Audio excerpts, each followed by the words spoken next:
Barrett Sundberg. Hi, everyone. This session marks Damien's 5th regular session at the Texas Legislature. His first session was in 2003. He formerly served as a staffer for several state representatives, including Raphael Anchia, Garnett Coleman, and Lon Burnham. During that time, Damien has worked on numerous pieces of legislation related to climate change, energy efficiency, renewable energy, and energy storage. Also of note, Damien served as the chair of Austin Sierra Club from 2015 to 2018. From the Sierra Club itself today, we're also pleased to have with us Cyrus Reed. Cyrus is the conservation director for the Lone Star chapter of the Sierra Club. Cyrus, Damien, welcome to our show. Thank you. Very pleased to be here. Thanks for having us. Yeah. All right. Well, let's get right into it. It's the topic that's on everyone's lips around the world. What happened to the power in Texas? And more importantly, what's going to happen at the legislature? How are we going to deal with this? What's the machinery showing now? Damien, you're working in the legislature. Tell us what you know. Sure. I'd like to throw to Cyrus to begin with about what happened last week. Cyrus is the go-to guy on all issues Eckhardt. Before last week, no one knew what Eckhardt was or what the importance it played for reliability on the grid. So I think Cyrus can get into detail about what happened last week, and then I'd be happy to talk about like where we're going tomorrow with the hearings. Yeah, I'll start with Texas is a very unique place, as y'all know. I'm not from Texas, but been here a long time. And if you think about it, there's the Western Interconnect, the Eastern Interconnect, and then we've got ERCOT here, which is most of Texas, not all of Texas, but the vast majority of Texas.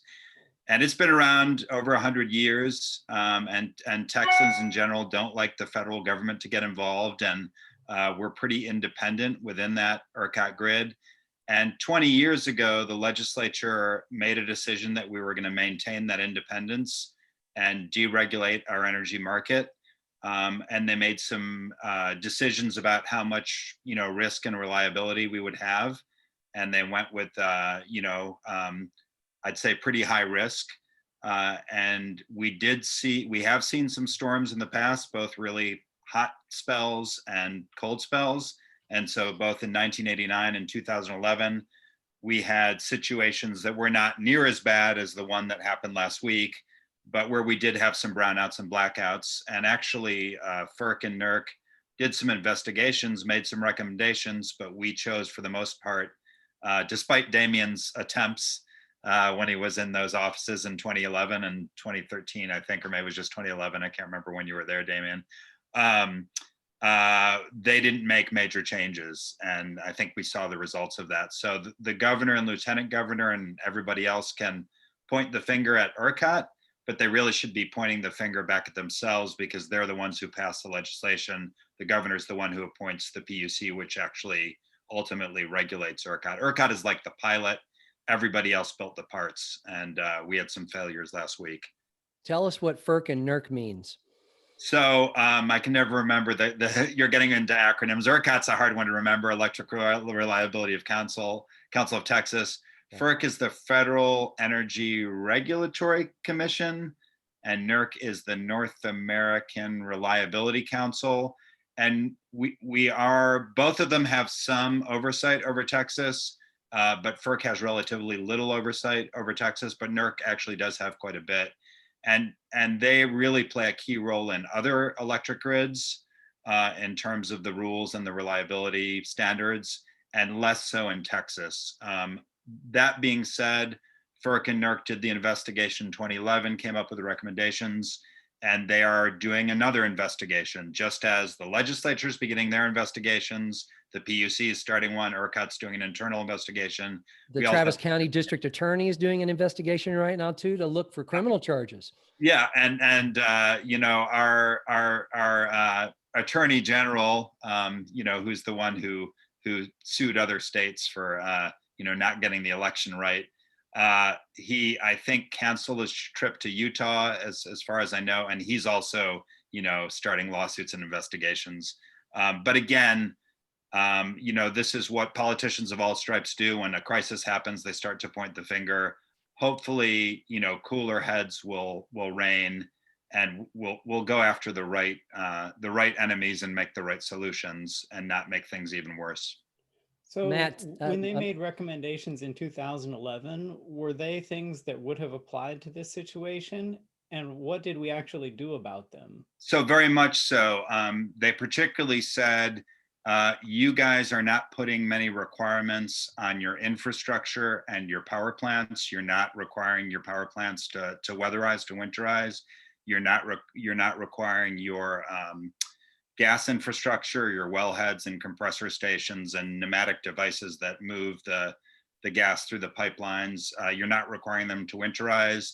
And so we did make some modest changes. There was a bill by then Senator Glenn Hagar, which passed, I think, in 2011, which required an annual kind of emergency winter type reports. And it required both transmission companies, but also the generators to file an annual report with Eckhardt that's confidential. However, we did not require third-party inspections. We didn't really make those reports enforceable. I mean, you had to submit them, but whether you followed them, who knew? So they did sort of the minimum. And again, it goes back to we have a deregulated market, and they didn't want to put too much cost on the generators or really the transmission companies. And so break down for people who are not super familiar, what's the difference between a generator and a utility? How do these pieces fit together in the power system? So again, if we were to go back 20 years, we used to be a regulated market, which means the person who sold the energy, the person who owned the wires, and the person who generated the power were all one company. So think of, I think it was called then TXU, Houston Power and Light. It used to be real regional. Now Austin's always been different because we have a municipal owned utility, but I'm talking about the larger market. And then after the dereg bill, which I believe was Senate Bill 7, if I remember the right. 1999. Yeah, in 1999, and it didn't really kick in until a couple of years after that. But we started to split that apart, and so we basically said the transmission companies, which are regulated, should own transmission, but they shouldn't own the generation. That should be separate folks. And the folks who sell the energy, the retail electric providers, also shouldn't own generation. So we really split everything up. And that makes it honestly more complex to try to regulate all that or try to put standards on folks. And for the most part, we've left generators alone and basically said, we have an open market. If you want to come. If you want to produce power at a certain time, do so. If you don't, just tell ERCOT we're not going to operate for this period. And so basically we have it's a free market system. That's a little different. Austin Energy is part of ERCOT and we follow ERCOT rules, but it's a little bit different because Austin Energy is vertically integrated. That they have a monopoly. They sell the power to you guys and me wherever we are within their service territory, but they're still part of the ERCOT market. And another part of that story, Cyrus. Pieces together. That's the vertically integrated piece. We own the lines. We sell it to ourselves, our customers, and then. Do we have contracts with generators or do we own generating facilities? Both. So we have, and this is something that a bunch of us have worked a lot on to try to get Austin Energy towards a zero carbon goal, which actually, you might not know it because it's been during COVID, but in March of last year, City Council passed a new plan that has a 2035 zero carbon goal for Austin Energy, which Damien can tell you is now the basis of a statewide bill that they're looking at. But basically, we have contracts for some nuclear power, the South Texas project, which a lot of people's view was a mistake, but we're part of that contract. We have we own part of a coal plant, which we're working to get out of by the end of next year. We own some smaller gas plants, and then we have a lot of contracts with renewable energy. Many of them are in West Texas, but some are, in fact, there's a big solar plant being built right in the northeast of Texas. But we're part of a market, which means all the energy we produce, whether we produce it, whether we contract it, that goes into the big bathtub that is ERCOT. So you can't really control the electron that comes to, this light. You don't really know where it's coming from, right? So All the generators feed into a pool and then ERCOT feeds it back to the sellers. exactly. Then I think of it as a giant bathtub where there's a bunch of spigots and there's a bunch of drains. And so the drains are the loads and the spigots are the generation. So, but ultimately our grid has gotten cleaner. You know, we last year we had about 25% of our electricity did come from renewable resources, wind and solar mainly.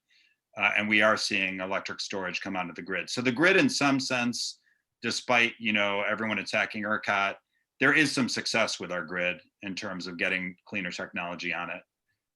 But there are reliability issues that we need to deal with as well. All right. So, Damien, please, you were trying to tell us something earlier. Jump on in. Oh, thank you. Well, just another part of that story of deregulation from 1999 is that, you know, I feel like the legislature struck a deal with industry at the time. You know, in exchange for dereg, we're going to preserve or we're going to create policy structures that protect the public good. And that included the country's first energy efficiency standard. I believe we also had the first renewable portfolio standard. Is that right, Cyrus? And we also had the Systems Benefit Fund, which provided, you know, $1 trillion, or excuse me, provided at one point $1 billion to protect consumers from, you know, excessive rates. Unfortunately, over that time, over the last 20 years, the legislature has let those policy structures atrophy. And so those goals for energy efficiency, the goals for renewable energy that were set and ambitious back in '99, or slightly ambitious, have completely atrophied and are meaningless. And just, I don't know, 5-6 years ago, the Systems Benefit Fund, which was there to protect low-income consumers, it was never used. There was a fee assessed to ratepayers, which ultimately resulted in $1 billion fund. The legislature never allocated that fund and just used that $1 billion to certify the budget. It became an ongoing joke. Yeah, and then they basically ended it. Yeah. You know, they ended it. I can't remember if it was 2013 or 15, but they essentially they ended it and just said, okay, we're going to spend all the money over these 2 years. And so it helped people for 2 years and then it was gone. And so that protection, particularly for low income folks, is no longer there, which is why you have so many people upset looking at the potential for huge bills from this event and no real protection for them. So in the beginning, we had I guess my point is, in the beginning, we had this balance between deregulation and providing, you know, structures that supported public policy that, you know, benefit the public good. But the legislatures have let those, you know, go to the wayside. And what we're left with is sort of, is a libertarian dream as far as an energy market is concerned. Who's running? I mean, whose fingerprints are on this? I mean, is it just both parties, or is it? I'm trying to understand how it could just atrophy like it has. I mean, I think the legislature and the governorship's been controlled by Republicans for the last 20 years, and yeah, I've personally worked on you know, numerous pieces of legislation that have, you know, attempted to raise those goals, energy efficiency goal, renewable portfolio standard. And yeah, those bills ultimately go nowhere. I think our best shot at it was in 1999. It's a long story that warrants a whole other podcast for, but yeah, it's conservative. It's definitely the conservative side of the legislature has prevented those pieces of legislation from moving forward. I would draw a little bit of a distinction, Damien. I don't think it's just the Republican Party. I think it's the takeover of the Republican Party towards a more Tea Party libertarian vein. And I didn't say Republicans, I said the conservative side of the legislature. Yeah, and so if you go back to 2005 or even 2009, even 2011, we did have some positive bills on renewable energy and, you know, some modest bills on energy efficiency that did pass. And since then, the legislature has been a very lonely place for environmental lobbyists like myself, with a few exceptions on a few issues. But for the most part, it's been like beating your head against a wall. And I think part of that is just the fact that we've seen, you know, how industry, both oil and gas, but manufacturing, other industry has really gotten their grips into legislators, and particularly on the Republican side, but not exclusively on the Republican side. So it's made it much tougher for those bipartisan bills to pass that we used to be able to pass. Well, that brings up what I'm trying to figure out next is what's going to happen. Damien, there's going to be hearings. Right. Tell us what's going to happen. Well, I mean, we start tomorrow and Friday with hearings in the House and Senate. In the Senate, it's Business and Commerce Committee, chaired by Kelly Hancock, and in the House, it's State Affairs, chaired by, excuse me, Cyrus, I forgot his name already, the new chair of State Affairs. Chris Patty. Chris Patty. Ultimately, Sorry, it's actually a joint hearing with State Affairs and Energy Resources. Energy Resources, that's right. Chris Patty from Northeast Texas and Craig Goldman from Fort Worth. I would characterize them as the House as moderates. So We didn't hear the House Joint Committee were the first to jump on and schedule their hearings for this week so they can get ahead of this issue. And Senator Hancock, or Chairman Hancock, strangely picked the same date for the Senate hearing. And I guess there's an unspoken gentleman's agreement that the Senate hearing always takes precedence over the House hearing. So he's pulling the center of gravity of all these invited witnesses, invited testimony over to the Senate side tomorrow. And it's I think it's widely suspected that the powers that be want to really point fingers at Eckhardt, which is what's been going on for the past week or so. And with yesterday, you had 4 Eckhardt board members, being forced to resign or asked to resign.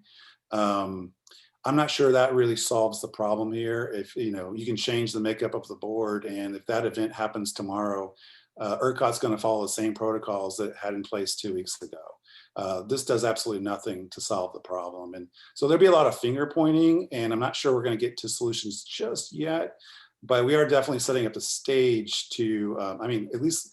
All eyes are on the legislature, and that's a good thing because that's not normally what happens in any given session.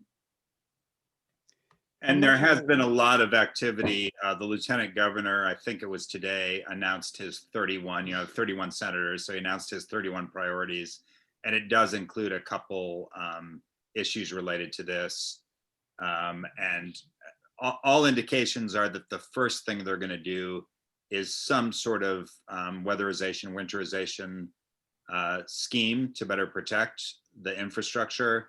I think the big public issue is who pays for that. I would strongly argue that in an energy only market, it really, if you want to play in the market, the generators should really be able to play and they should make those investments. My guess is the Republican leadership will try to put that cost on everybody else, just given what I know about how things work. So what is the estimated cost? Well, there's no way of knowing. So until you know what the standards are, like, are they going to make everybody winterize to -20 degrees or to 32, or, because the issue is when you winterize some of these plants, they become less efficient in the summer when you also need them. So there's a balance there. And what infrastructure are you actually going to be required to winterize? Is it just the instrumentation? Is it all the pipelines that go to it? All that's to be determined. My guess is they'll kick it to the Public Utility Commission to figure it out. That's what I would do if I were a politician, get somebody else to figure it out. But we'll see. But it does open up. I don't know if this is where you're going. To me, Damien, I can share with this since no one's listening. Senator Eckhardt filed a bill we really like on raising those energy efficiency standards. And I think 2 weeks ago, the prognosis for that bill was pretty limited.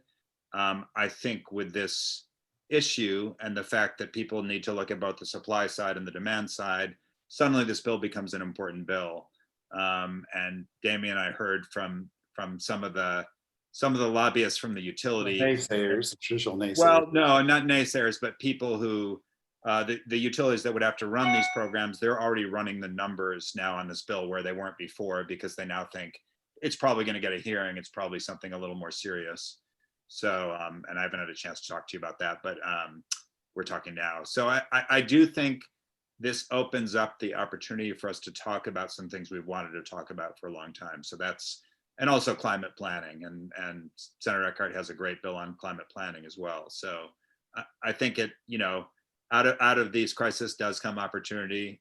So we're hoping to have a slightly different narrative than just point the finger at Eckhardt, and talk about some of these public goods that have been ignored for too long.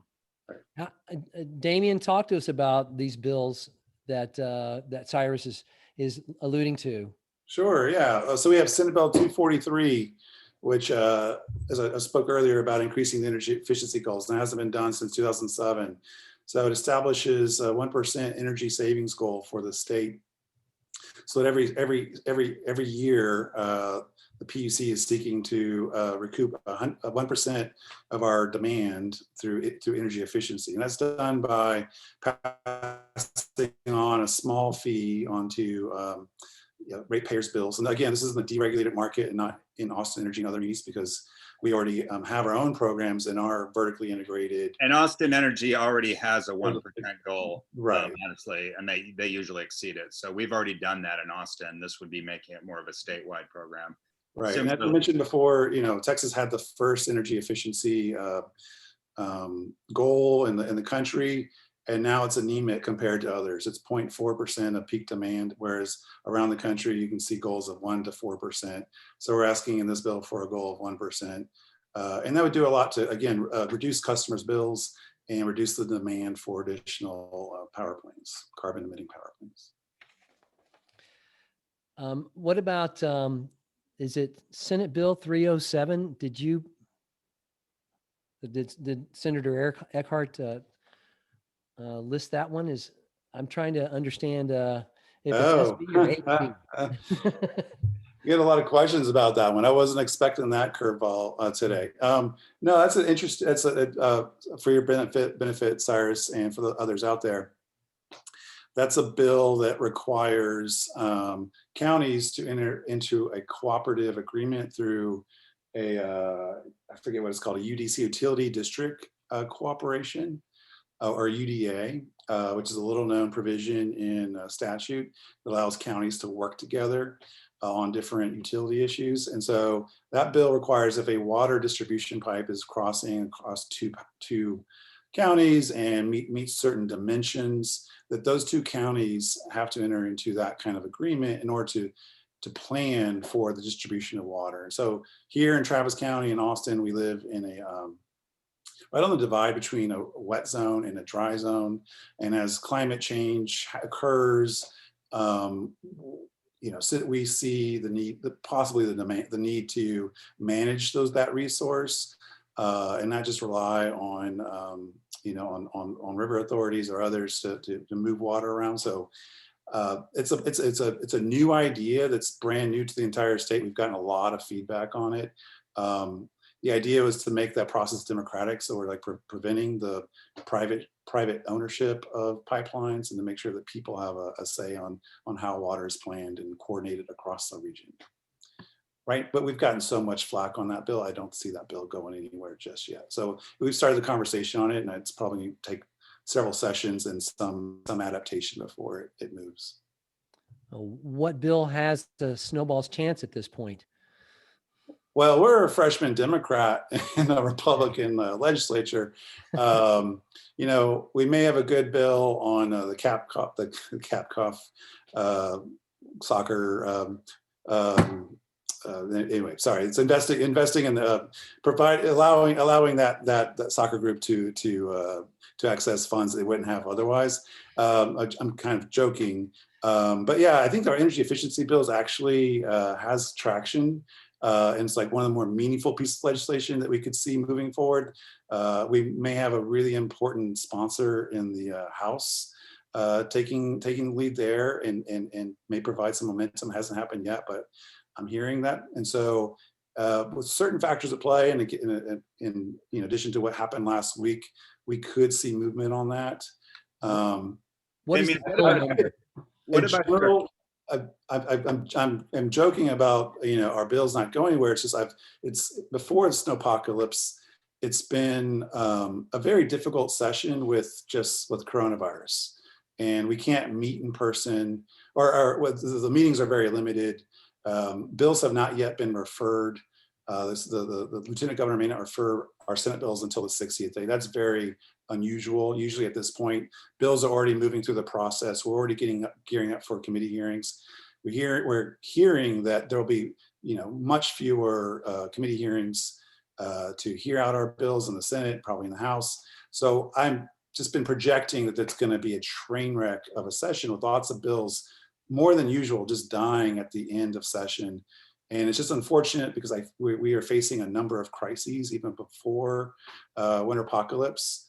And so by the end of this, a handful of priorities of the lieutenant governor and speaker may see the day, and anything else it's just a luck of, in some cases, luck of the draw. So we'll see. I have a feeling there may be multiple special sessions this year.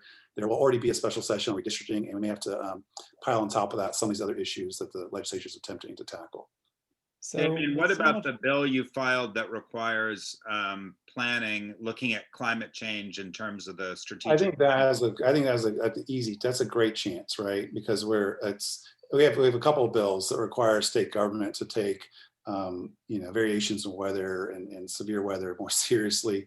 One requires state agencies to include in their strategic plans elements of climate change. The other one requires a sunset commission, which evaluates agencies every 12 years, I believe, to evaluate how well agencies are taking into consideration climate change into their plans. Same concept, just two different bills. This idea of threatening weather threatening our institutions and our infrastructure, I think, is taking hold in the media and among the Texans. And I don't see any reason why those bills shouldn't get a hearing and move forward. So how can a citizen make their views known that things like this should pass? How can people track it, and how is it worth communicating with everyone so busy? What's the best way? What's the best way? I mean, typically, if you're here in Austin, taking a trip down to the Capitol and having your voice heard in person is the way you would do it. At this session, I wouldn't recommend it. It's not necessarily going to be safe for the general public to testify, and that's sad that the steps weren't taken to allow that. As far as having your voice heard, it's communicating with your state reps and us, your state senator, and I guess in reaching out. I mean, your Austin delegation is awesome. We're great. We have a lot of great people in our delegation that's really active on these issues. It's also, we need to work with other folks across the state and find our strategic allies. Syria and Bastrop is an interesting ally in certain issues. I'm not sure about on energy, but it's about finding talking to your cousins across the state and having them talk to their state reps and their senators and see if they can get some traction. And I would invite people, if you go to Sierra Club /Texas, and you'll get to our legislative page. We do have a legislative tracking page. We also are doing a series of trainings. We had to actually cancel this last one because of the snow apocalypse. But we're going to reschedule that, and we'll have a series of trainings just for exactly that reason, to let people know how they can participate. We do have some active action alerts, including one on SB 243. So, I'm not saying Sierra Club's the only place you can go. There are other organizations, but that's one. And obviously there are some very important issues on voting rights as well. And groups like, we'll be supporting those, but we're not the lead on it. Groups like Common Cause are good on those kind of issues. A Sierra Club has the legislative tracker, as I understand it, Cyrus, and it's, I think, something that you're probably working on. Yeah, and I'm behind. There are so many bills filed. So if you go to sierraclub.org, Texas, and then if you go to the top of the page and you find the legislation, there's a legislative button. Keep going up, other way. Other up. Yeah, if you go to legislature, you can see the bill tracker there. And honestly, I'm about 2 weeks behind tracking the bills. So you're not gonna be able to see it very well there, but if you go click there on a separate, it'll come up. But we're listing all the bills we're following, our position, and kind of where they are. And there's a source link so you can actually read it. And then as they get referred to committee, and as Damien mentioned, where, so that'll take you to the Capitol website and you can look at the bill and read it if you want to. So yeah, there's the relating to information unprotected. Yeah, so that's a bill we like. And that's been filed. And actually someone just filed it in the House, Damien. I don't know if you saw that, but it's not in our tracker yet because I haven't. I think Goodwin may have filed it. Yeah, somebody filed, I can't remember who, but it got filed in the House as well. So you can go to our tracker and then that'll take you to the Capitol website and you can find out what's, also at the Capitol website, you can find out when hearings are coming. But I do think calling legislators, and even better than emailing, I think is just calling their numbers and talking to them is very important. And Damien, I did go for the first time to the Capitol yesterday for my 1 minute of fame at Senate Finance. I waited all day to talk for 1 or 2 minutes at the end. But in the Senate, they are doing COVID testing and giving you a wristband to get in. I also noticed, Damien, that they said they weren't going to allow for public input into the Senate, but for business and commerce, they just opened up a portal where you can put in comments for the hearing tomorrow. Now, will anybody read? If thousands of Texans give their comments, who's going to read them? I don't know, but at least you're giving your opinion through those portals. And in the House, they're also doing you can register your position on bills and do written testimony if you don't want to actually travel to the Capitol. They haven't been doing that in the Senate, but we'll see if they change that. Are you able to do that in the House? Are you able to do that virtually? Yes, in the House you can put in your testimony and they say it will go to the committee clerk and they will distribute it. Whether that actually happens, I don't know, but that's what they say. So that the House is a little more friendly to public participation than the Lieutenant Governor and the Senate. Unfortunately, our Senate is very, very, as Damien knows, there's one important person in the Senate and he controls a lot, who's the Lieutenant Governor. So. Yes, the governor does not have the power that the Lieutenant Governor has. The governor has important power as a bully pulpit, and he ultimately can sign or veto bills. But really, the Lieutenant Governor in the day-to-day at the legislature has the entire chamber of what happens and what gets brought up, and who's on what committee. So yeah, And Damien, I remember there was a bill that on energy efficiency that Senator Watson had. Maybe Antia had it in the House. I can't remember. There was an energy efficiency revolving loan bill. And I did so much work. We had the votes in the Senate to pass it, but the Lieutenant Governor wouldn't recognize Senator Watson, even though he had the votes. And so we never got it passed. And I did get it refiled this year, but, has a long road. For our viewers at home, Senator Watson is our former state senator, and he's going to teach it. I saw him the other day. He lives right near me. I was walking my dogs. He looked very relaxed. He's the chair of the University of Houston's policy school, I believe, right? Yeah, they're actually doing some work on this winter storm. That's what he told me. They're doing some polling on the winter storm and what people think about it and who do they blame. So I'm sure they'll have some questions about climate change in there. Well, speaking of who to blame, we have questions that are coming in through Facebook. And one of them was asking, can you explain it to us why it is that these bills all just went skyrocketing for certain people and how that worked? I could take that, or you could take that, Cyrus.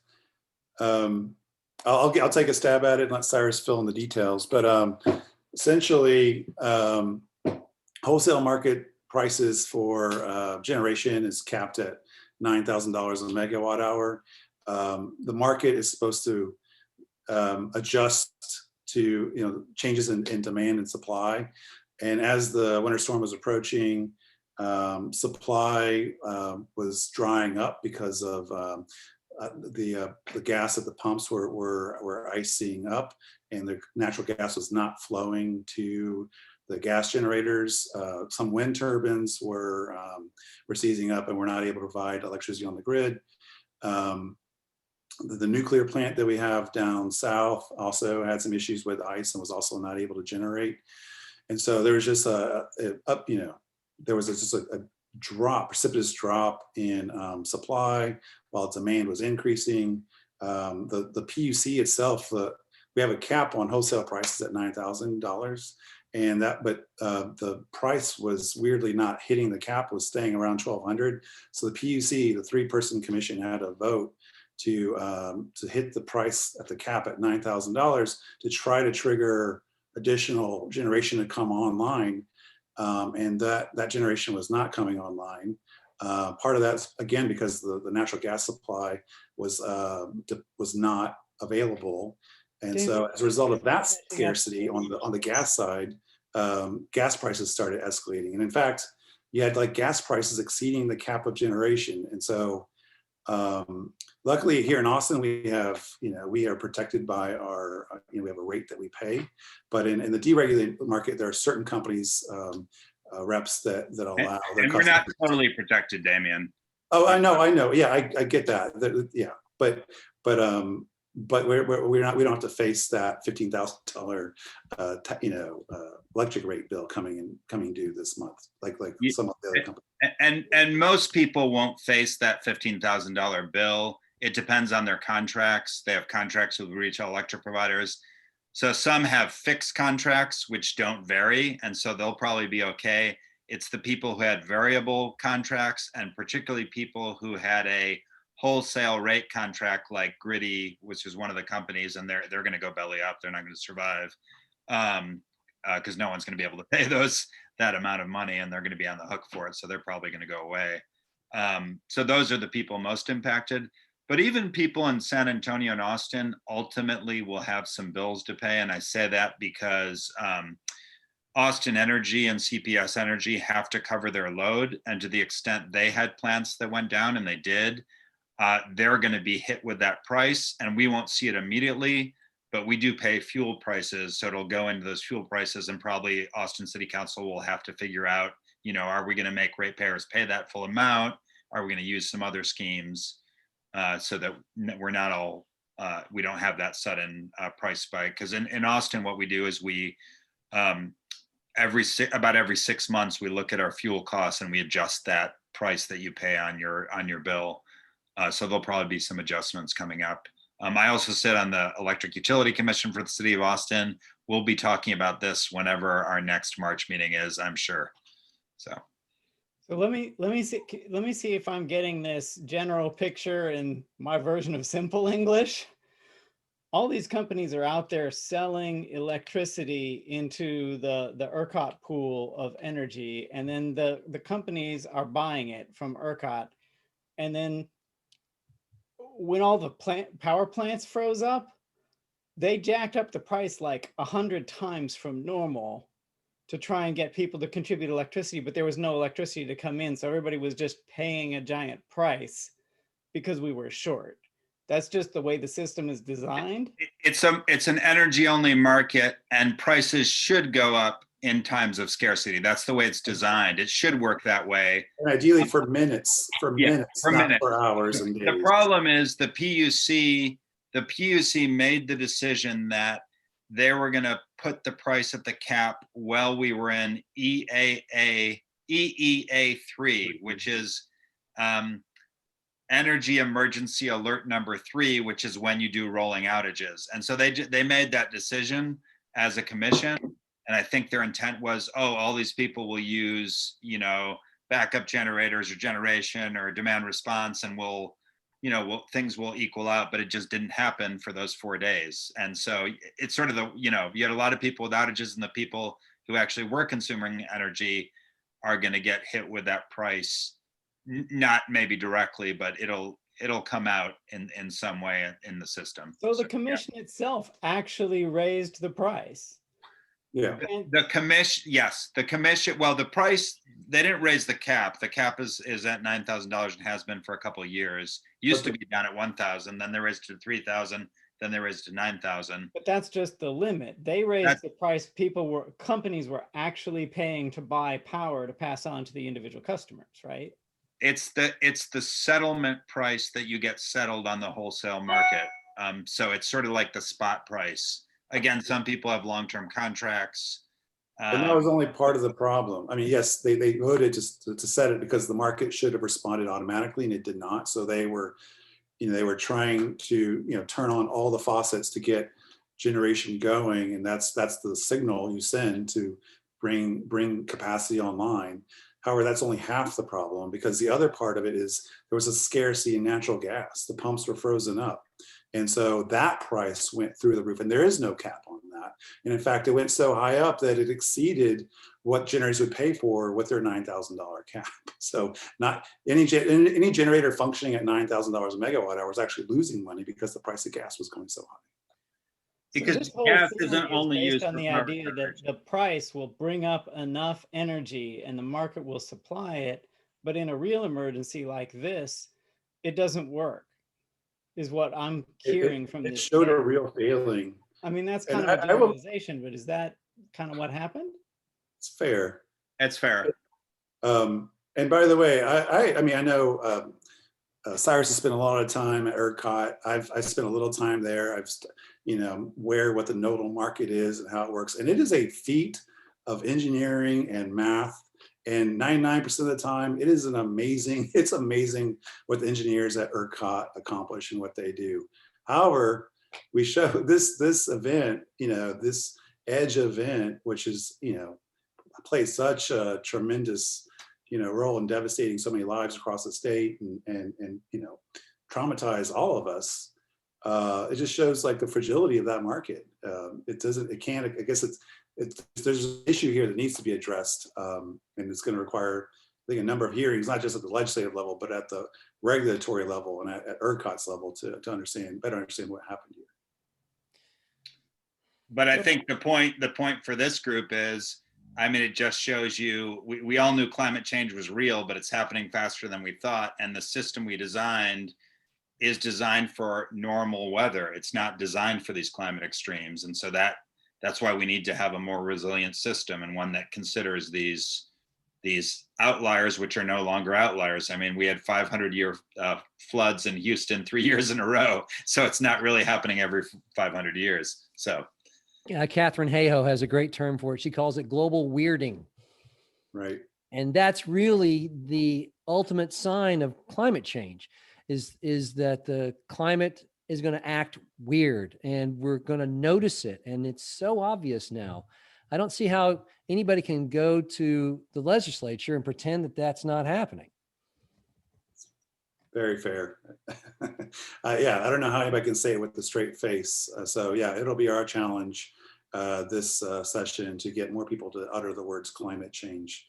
Yeah, it was unfortunate last week to hear. I was in on a few calls with ERCOT, hearing their take on what happened, and the chair of ERCOT, when asked by a reporter about climate change, could not repeat the words. And I don't suspect that's because he didn't believe in climate change. I suspect that's because, he was abiding by what, the authority at the PUC and the governor wanted him to say. So hopefully that changes starting this session. A lot of people in this state carrying water for the fossil fuel industry, and it has run the state forever. And I think, the bills that you and Senator Eckhardt are filing are really going to the heart of the matter of, we need to solve this problem in Texas just as much as the world. Yeah, I mean, it starts here. We're looking, I think these type of bills, not just starting with Senator Eckhardt, legislators have been filing climate change bills for the last 20, 30 years, and they're often seen as antagonistic, missiles trying to strike at the heart of the energy industry. I think we're trying to save the energy industry in Texas. We're trying to reform it and bring it into this century, so that we can have, preserve jobs and create new sectors of the economy that currently don't exist. So yeah, it's the dinosaurs of the past that are trying to keep us in their in their era of economics, and we're trying to push forward into the 21st century. Well, ironically, you mentioned dinosaurs who went extinct 65 million years ago, and we're next if we don't change what we're doing, in my opinion. Cyrus's Sierra Club got any thing that they are working on that will help people who are watching be able to communicate with their legislators besides the bill tracker? Is there anything that? Yeah, besides the bill tracker, again, we're doing trainings to just get people to understand the legislative process and how to get engaged. And then we have action alerts. Right now, I think we only have 3 or 4. One is the bill we mentioned. Another of our big focuses is on flaring and air emissions from oil and gas industry. Again, we're trying to clean up the industry. We're not saying oil and gas is going to end tomorrow. I mean, someday we hope it will, but at the very least, we shouldn't be flaring all that gas or letting it go into the atmosphere. So that's another big focus. And then we're also trying to get regulations on the storage tanks. Remember all the storage tanks that flooded and blew up along the Gulf Coast? We've got some bills on that. And so that's another focus of ours, and that's all on that in that legislative section. We've got the action alerts, we've got the upcoming trainings, and again, we were supposed to have a training this Saturday, but we decided to move it because with everything happening. So I think we're going to move it to probably Tuesday. So those of you who are watching now are asking, what can I do? Go to the website, sign up. Yeah, sign up, and again, there are other organizations as well. I'm part of a larger group of organizations called the Alliance for Clean Texas. Alliance for Clean Texas has an action alert we put out weekly. That's with a lot of other groups, social justice, environmental groups. So Alliance for Clean Texas, you can Google it and find it and sign up for their action alerts as well. And mainly focused on environmental issues. Now, regarding employment and changing the energy market and basically cleaning it up, are there any numbers through your organization or that you're aware of what happens when we build the renewable energy grid? When we basically turn off oil and gas and those things, how many jobs are created by building this new system? Do we replace all those oil and fossil fuel jobs? So it's people talk about a just transition that obviously you can't turn off these fossil fuel jobs from one day to the next. It's a transition you need to do. And in fact, I'm working with Senator Hinojosa, who's from the Corpus area, as well as Representative Hinojosa right here from in my district where I live in Austin, on a just transition bill to look at that very issue. How do we, and those haven't been filed yet, but they will. How do we create those training programs to get the people from those sectors into these new jobs? All the evidence we see, by our friends at TAIBA, the Texas Energy, what does that stand for, Damien? I can't remember. Google TAIBA. They put out a series of reports that show that actually if you add up all the jobs in energy efficiency, renewable, smart appliances, it's actually more than in the oil and gas industry and the fossil fuel industry. So we're already creating more jobs in these industries than in oil and gas. That doesn't mean that it's not important to think about people that work in coal mines or power plants that could potentially, lose jobs as we transition. So that's the reason for having a just transition bill, is to look at those issues. I believe that's the Texas Advanced Energy Industry Association, something like that. TAIBA, Texas Advanced Energy Business Alliance. There you go. Look them up. They've got some great reports. They do an annual report on jobs. And then they just did a report on if Biden is going to do a big clean energy stimulus bill, what could that mean for Texas? It would be huge in Texas, just because we are the biggest energy consumers and energy producers. So if we transition, we're going to benefit more than anybody. Speaking of energy use, how do the different, someone asked, how do the different land uses break down in Texas as to how much energy they use and how much efficiency can be developed there, like houses versus apartment buildings and commercial places? How does that Good question. Yeah, that's a really good question.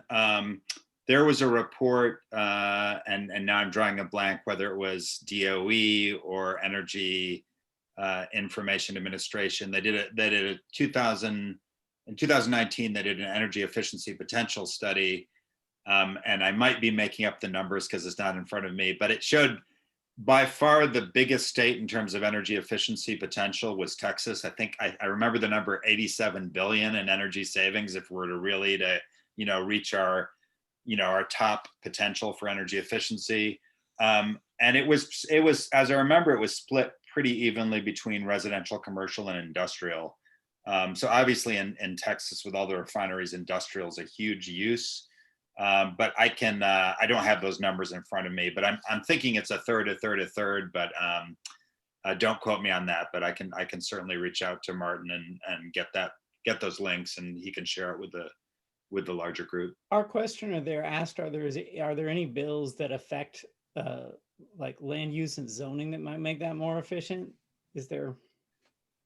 So I'm working with Vicki Goodwin has filed a bill to try to get more authority. In Texas, we give very little authority to our counties. Some other states give much more authority to counties. And so she's already filed a bill really around building codes and fire codes, particularly because of wildfires, because we have all these issues in the Hill Country and other areas, sort of outside the city in Travis County.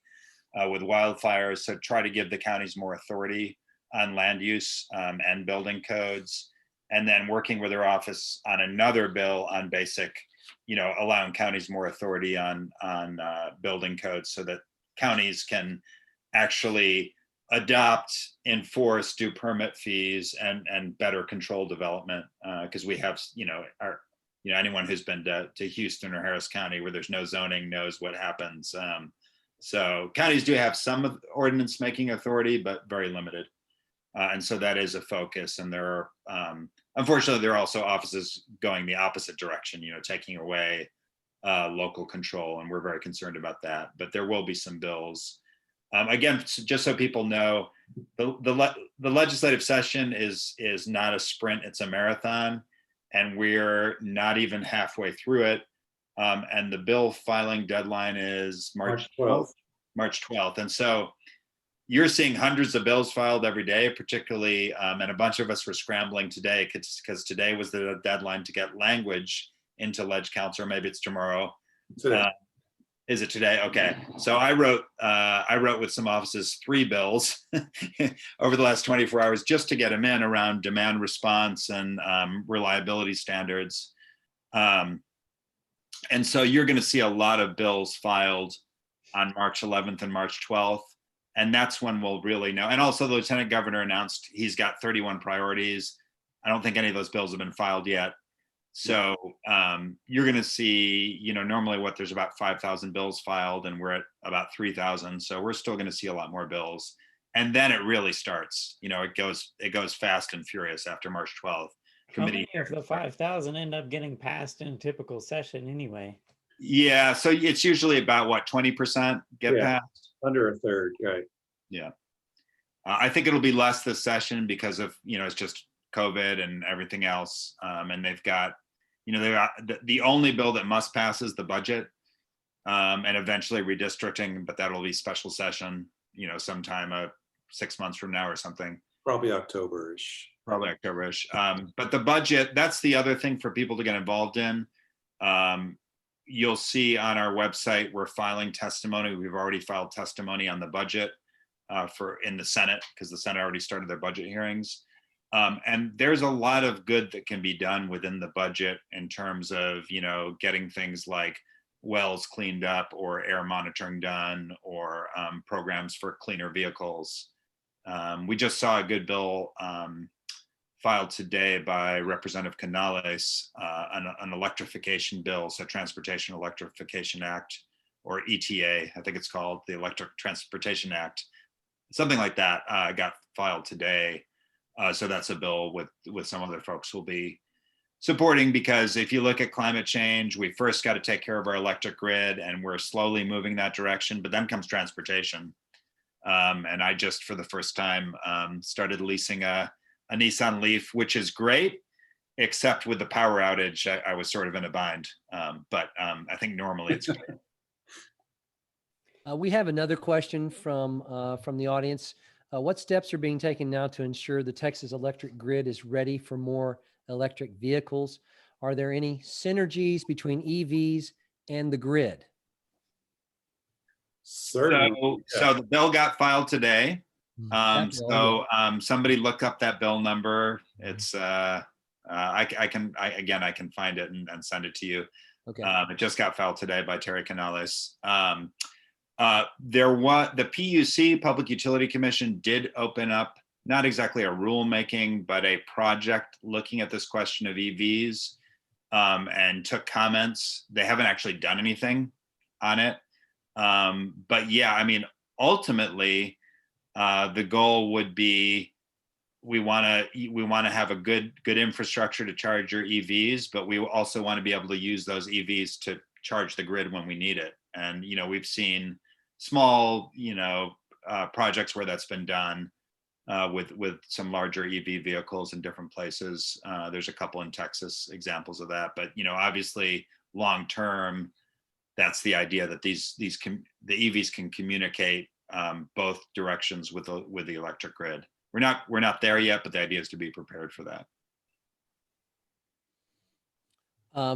What about the possibility of building, these big battery plants that we're thinking we need to have gigawatt battery plants to smooth out the energy system? Storage is happening. I mean, it's been growing on its own tremendously over the last 10 years. I don't know the exact percentages, but it's fantastic. And it's, when used coupled with renewable energy, the argument or the criticism of renewable energy in the past is that it's an intermittent resource. It's unreliable.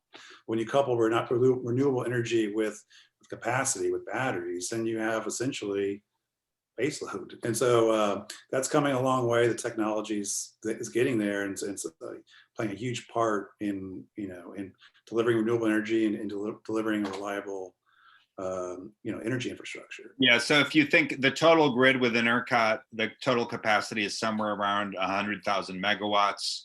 Right now, there's only about a little less than 1,000 megawatts of batteries on the system.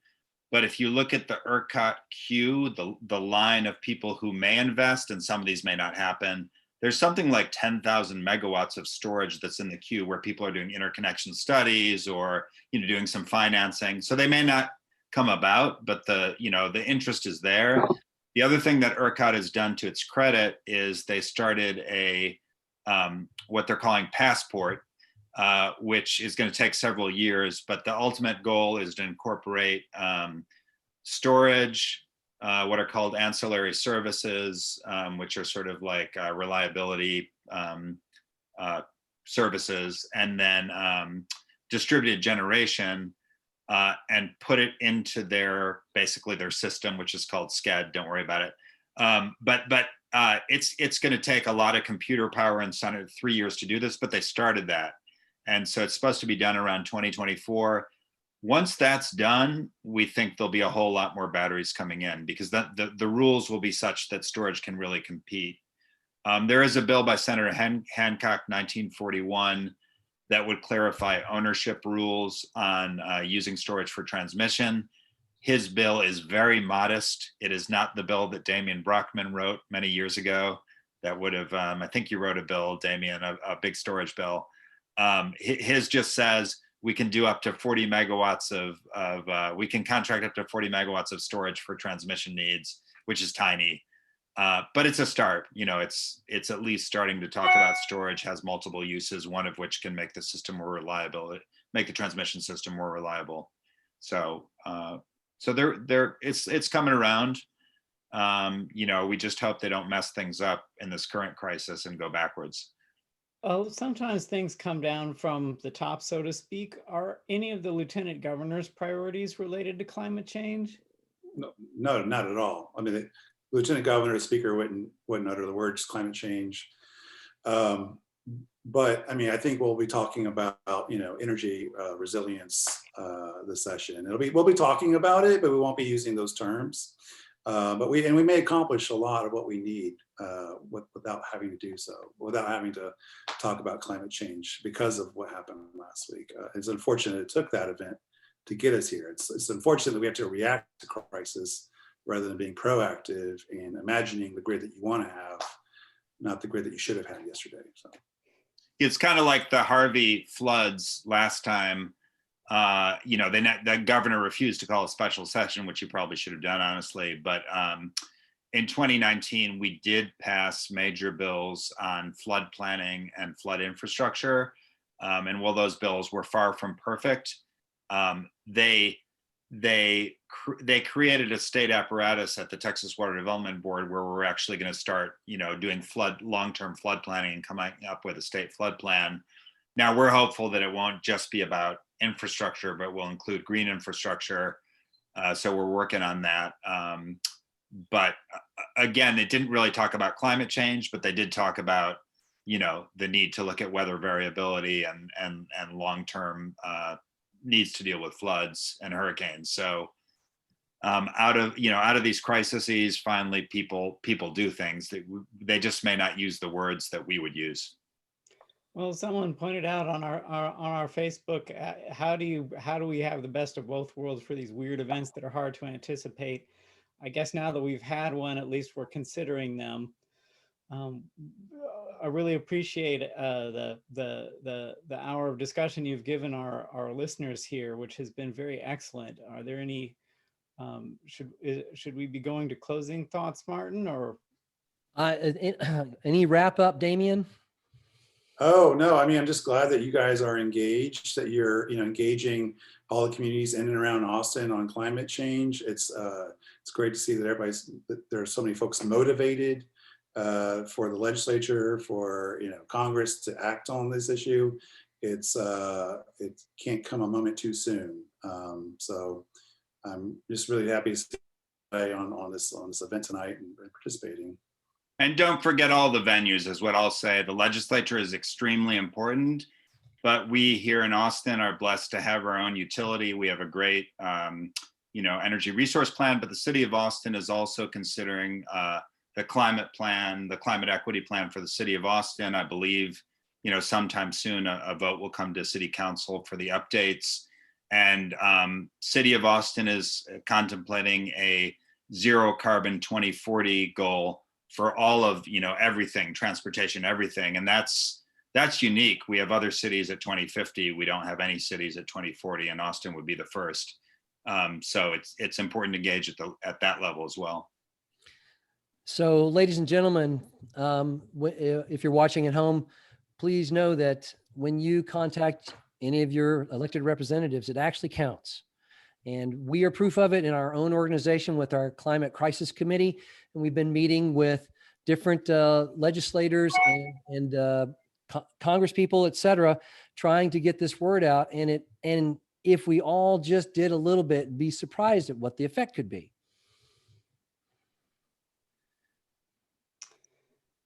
Okay, so gentlemen, thanks for joining us tonight. And we're going to catch up again, hopefully after the session or maybe during the special session, so we can see our progress, where we are, maybe figure out if there's anything else we can do. And I'll be happy to have y'all back on maybe in a couple of months. All right, thank you. All right, Thank cheers. Pleasure. good luck, both of you, in this busy session. We're rooting for you. We absolutely are. Join us. We need all the help we can get. All right. Coming to you live from Windsor Park, Austin, Texas. This is the Climate Conversation. Thank you for joining us, and good night. Good night.